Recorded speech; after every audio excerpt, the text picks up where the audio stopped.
Hallelujah, praise Lord. आज के daily devotion में आप सबका स्वागत है। और आज हमारे लिए परमेश्वर ने उत्पत्ति की किताब का 2 अध्याय का 16वां और 17वां वचन दिया है, जहाँ पे लिखा है, और यहोवा परमेश्वर ने आदम को ये आज्ञा दी, तू वाटिका के सब वृक्षों का फल बिना खटके खा सकता है, पर भले या बुरे के ज्ञान का जो वृक्ष है उसका फल तू कभी न खाना, क्योंकि जिस दिन वो तू फल खाएगा उसी दिन अवश्य मर जाएगा। पहला इंसान आदम को परमेश्वर ने बनाया। उस आदम को सिर्फ एक ही आज्ञा दी, और वही आज्ञा ये थी, सारे अदन वाटिका के फलों बिना खटके खा सकता है, लेकिन अदन वाटिका के बीचों बीच वाला जो वृक्ष है, जो भले और बुरे का ज्ञान का वृक्ष है, उसका फल कदापि नहीं खाना, कभी भी नहीं खाना। खाएगा, जिस दिन वो खाएगा उसी दिन तू अवश्य मरेगा।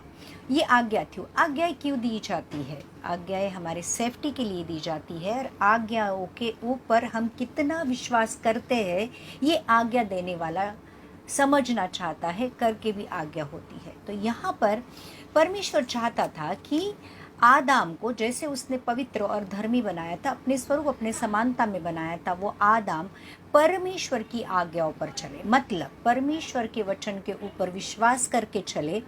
और लिखा है, जैसे आज नए करार में हमारे लिए ये लिखा है कि धर्मी जन विश्वास से जिंदा रहेगा, या फिर इंसान सिर्फ रोटी ही से नहीं परंतु हर एक वचन जो परमेश्वर के मुख से निकलता है जिंदा रहेगा।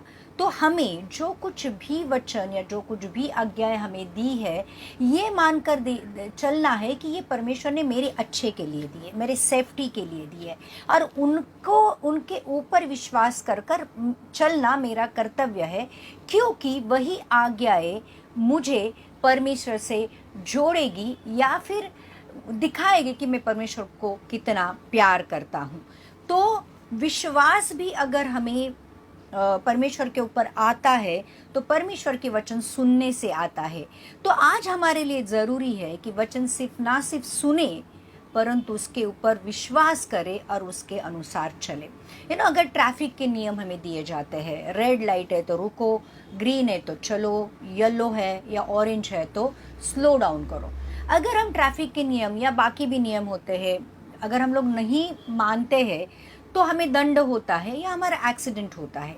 वैसे ही अगर हम स्पिरिचुअल जो नियम परमेश्वर ने हमें दिए हैं, अगर उनको नहीं मानते हैं तो फिर हमारे ऊपर अनंत काल की बड़ी दंड की आज्ञा आती है, और या फिर हमारे स्पिरिचुअल एक्सीडेंट्स हो जाते हैं। और ये स्पिरिचुअल एक्सीडेंट ये होते हैं कि काफ़ी बार फिर हमारे जीवन में दुर्बलता आती है, निर्बलता आती है, गरीबी आती है, श्राप आते हैं, या फिर हम बीमार होते हैं, या फिर हम अनंत काल के लिए सो जाते हैं, मर जाते हैं मृत्यु में।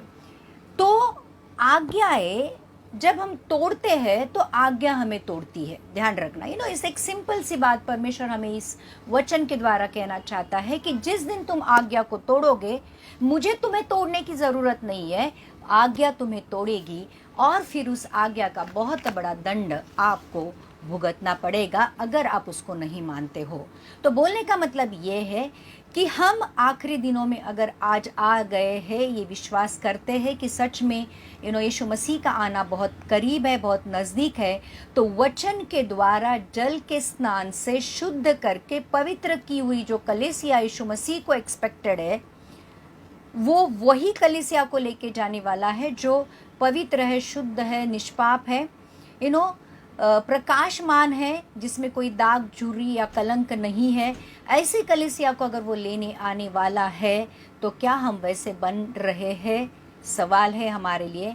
तो आदम की तरह हमें शैतान के चक्कर में आकर आज्ञा को तोड़कर अनंत काल की मृत्यु को आमंत्रण देना है, या फिर यीशु मसीह की तरह हर एक आज्ञा को मानकर व्यवस्था पूरी करके अनंत काल का जीवन पाना है। चुनाव हमारा है, और ये पूरी तरह हमारे ऊपर निर्भर करता है कि हम हमारे जीवन के साथ क्या कर रहे हैं, आज्ञा को तोड़ रहे हैं या आज्ञा को मान रहे हैं। आमीन।